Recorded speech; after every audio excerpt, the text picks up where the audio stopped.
Ayali serial நாளைக்கான எபிசோட்ல என்ன நடக்க போகுதுன்னு ரொம்ப சூப்பரான ஒரு ப்ரோமோ ரிவ்யூ பார்க்கலாம் வாங்க. என்னோட ரிவ்யூ பிடிச்சிருந்தா லைக் பண்ணுங்க. சிவா தன்னோட அப்பாவை காப்பாற்றுறதுக்காக அந்த வர்மாவை பிடிக்கிறதுக்காக அந்த ரவுடிங் கிட்ட எல்லாம் சண்டை போட்டுட்டு இருக்க அந்த இடத்துக்கு அயலியும் வராங்க. அயலியை பார்த்ததுமே வர்மா எப்படியாவது அயலியை பார்க்கணுன்றதுக்காக அயலி கூட சண்டை போட்டு பக்கத்தில் இருக்கிற கன் எடுத்து அயலியை ஷூட் பண்ணுறதுக்காக போகிறாங்க. அப்போதான் அயலி வந்து சொல்கிறாங்க, அதில் புல்லட்டே இல்லை, இந்த ஒரு டைமுக்காக தான் நான் காத்துட்டு இருந்தேன் அப்படின்னு சொல்லி வர்மாவை பிடிக்கலான்னு போகும்போது வர்மாவும் அங்கேருந்து தப்பிச்சு போயிடுறாங்க. இப்படியோ சிவா அவங்களோட அப்பாவை காப்பாற்றி கூட்டிட்டு வர அப்போதான் அவர் கையில் இருக்கிற மோதிரத்தை சிவா பார்க்குறாரு. அப்போதான் சிவாக்கு இவர் தான் தன்னோட அப்பா அப்படின்னு தெரிய வந்ததுமே சிவாக்கு ரொம்ப சந்தோஷமாயிடுது. இன்னொரு பக்கம் இவர் அந்த இடத்துக்கு போனதுக்கு அப்புறமா வந்துட்டு எல்லாருக்கும் யார் இதை பண்ணியிருப்பாங்க அப்படின்னு ஒரு சந்தேகம் வருது.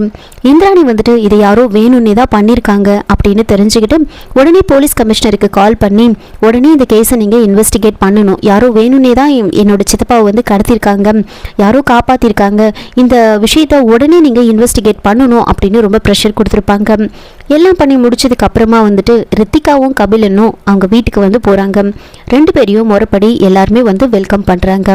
உள்ளே போனதுக்கு அப்புறமா கபிலன் ரித்திகா கிட்ட கேட்குறாரு, என்ன ரித்திகா உனக்கு வீடு பிடிச்சிருக்கா, எப்படி இருக்கு எங்கள் வீடு அப்படின்னு கேட்க, நான் இன்னமும் ரொம்ப வேற லெவலில் இருக்குன்னு நினச்சேன், கொஞ்சம் சுமாராக தான் இருக்குது, நான் நினச்ச மாதிரி அந்தளவுக்கு ஒன்றும் கிராண்டாக ஒன்றும் இல்லை அப்படின்னு சொன்னதுமே இந்திராணிக்கு பயங்கர கோவம் வருது. ரித்திகா அப்படின்னு ரொம்ப கோவமாக கத்துறாங்க. இருந்தாலும் அவங்களோட கோவத்தை கண்ட்ரோல் பண்ணிக்கிட்டு வந்து விளக்கேத்து அப்படின்னு சொல்கிறாங்க. உள்ளுக்குள்ளே ரித்திகாக்கு உன்னை எப்படி கோவப்படுத்தின பாரு, இன்னும் போக போக தான் இருக்குது அப்படின்னு மனசில் நினச்சிக்கிட்டு இருக்காங்க. நேராக வந்து விளக்கேற்றுறாங்க. விளக்கேற்றும் போது வத்திப்பெட்டி கொளுத்தும் போது வந்துட்டு கை வந்து சுட்டுப்பாங்க. உடனே ரித்திகாவை வந்து இந்திராணி வந்து கூப்பிடுறாங்க. ரித்திகா அப்படின்னு பயங்கரமாக கத்துன உடனே ரித்திகாவுக்கு கோவம் வருது.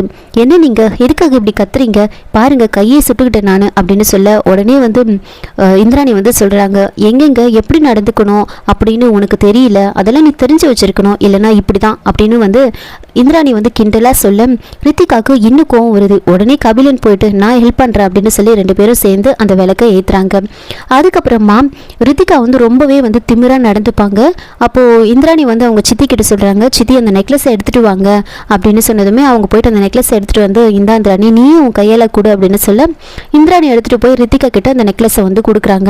அந்த நெக்லஸை வாங்கி ரித்திகா பார்த்துட்டு இந்த நெக்லஸை யார் செலக்ட் பண்ணுது அப்படின்னு கேட்டதுமே இந்திராணிக்கு இன்னும் டென்ஷன் ஆகுது.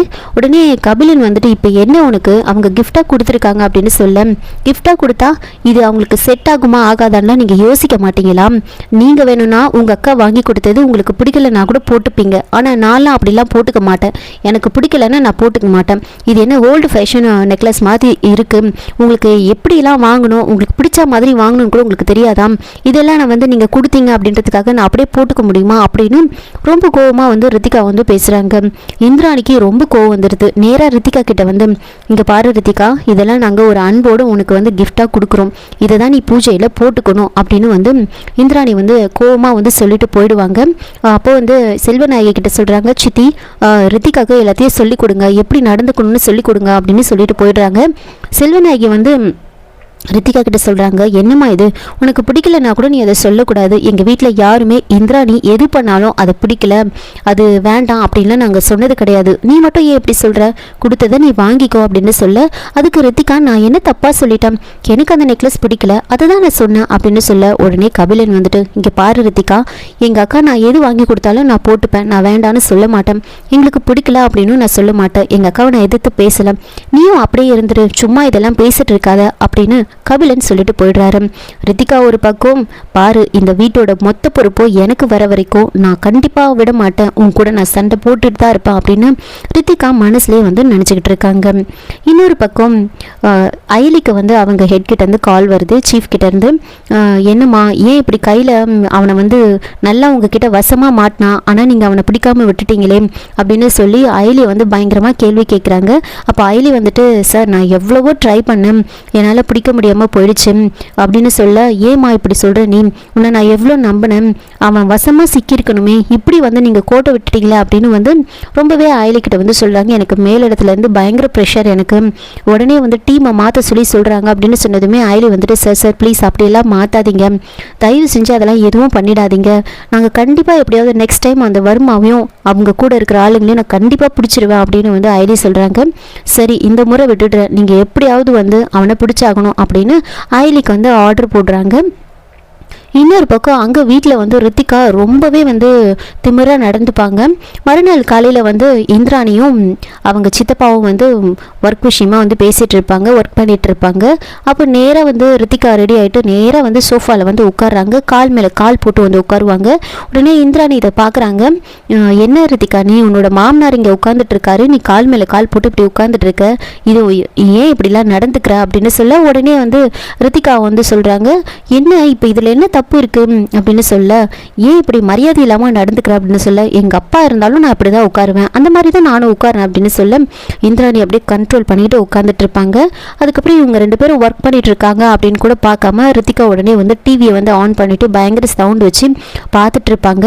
உடனே வந்துட்டு இந்திராணிக்கு பயங்கர கோவம் வந்துடும். செல்வநாயகியை வந்து கத்தி கூப்பிடுறாங்க, சித்தி இங்கே வாங்க அப்படின்னு சொல்ல, என்னாச்சு அப்படின்னு சொல்ல, இங்கே பாருங்க உங்கள் மருமகளுக்கு வந்து எல்லாத்தையும் சொல்லிக் கொடுங்க, எங்கே எப்படி நடந்துக்கணும்னு சொல்லிக் கொடுங்க, நாங்கள் இங்கே ஒர்க் பண்ணிட்டு இருக்கோம், இவங்க பாட்டுக்கு வந்து டிவி போட்டு பார்த்துட்டு இருக்கா, அவங்க இஷ்டமாக இங்கே இருக்கிறதுக்கு இது ஒன்றும் ஹாஸ்டல் கிடையாது, இது வீடு, எல்லாத்துக்குமே வந்து ஒழுங்காக நடந்துக்கணும், எந்த இடத்துல எப்படி இருக்கணும்னு கூட அவளுக்கு தெரியாது, முதல்ல அதை சொல்லிக் கொடுங்க அப்படின்னு வந்து இந்திராணி ரொம்ப கோபமாக வந்து சொல்கிறாங்க. உடனே செல்வநாயகி ரித்திகாவை அங்கேருந்து சமாதானப்படுத்தி கூட்டிகிட்டு போயிடுறாங்க. வேணும்னே ரித்திகா வந்து இப்படி எல்லா விஷயத்தையுமே வந்து பண்ணிட்டு இருப்பாங்க.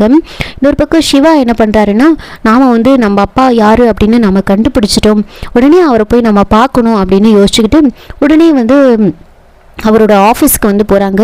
இந்திராணியும் அவங்க சித்தப்பாவும் என்ன பண்ணுறாங்கன்னா, வீட்டில் இருக்கும்போது ஒரு நியூஸை வந்து பார்க்குறாங்க. அதில் என்ன நியூஸ் போட்டிருப்பாங்கன்னா, கபிலனோட ஃபேஸ் மட்டும் தெரியாத மாதிரி அவர் காரில் உட்காந்துட்டு இருக்கிற ஒரு பிக்சரை போட்டு ஒரு பெரிய பிஸ்னஸ் மேனோட குடும்பத்தில் இருந்த ஒருத்தருக்கு வந்துட்டு பெரிய தாதாவோட வந்து லிங்க் இருக்குது அப்படின்ற மாதிரி நியூஸை வந்து போடுறாங்க. என்ன இது, நம்ம கபிலனோட பிக்சரை போட்டு அப்படி ஒரு பெரிய ஆள் கூட வந்து லிங்க் இருக்கிறதா போடுறாங்களே, இதை வந்து அவங்க குடும்பத்தில் இருக்கிறவங்க மூடி மறைக்கிறாங்க, அவங்கள காப்பாற்றணும்னு நினைக்கிறாங்க, பெரிய மாஃபியா கும்பலோடு வந்து லிங்க் இருக்குது அப்படின்ற மாதிரி வந்து அந்த நியூஸில் வந்து போடுறாங்க. ஆனால் கபிலனோட ஃபேஸ் மட்டும் அதில் தெரியாது, அவரோட பிக்சர் தான் அப்படின்னு தெரிஞ்சதுமே இது யாரும் வந்து வேற ஒரு சேனல், நம்ம சேனல் வந்து இம்ப்ரூவ் ஆகக்கூடாது அப்படின்றதுக்காக நம்ம மேலே தப்பான ஒரு ஃபால்ஸ் இன்ஃபர்மேஷனை வந்து கொடுக்கணுன்றதுக்காக இவங்க எப்படியெல்லாம் போடுறாங்க, நம்ம பேரை கெடுக்கணும்னு நினைக்கிறாங்க, இது நம்ம சும்மாவே விடக்கூடாது அப்படின்னு சொல்லி யோசிச்சுக்கிட்டு இருக்காங்க. இதை ரித்திகா, செல்வநாயகி, இந்திராணி, அவங்க சித்தப்பா அப்படின்னு எல்லாருமே பார்ப்பாங்க. அந்த நியூஸை பார்த்ததுமே இவங்க பயங்கரமாக ஷாக் ஆகுறாங்க.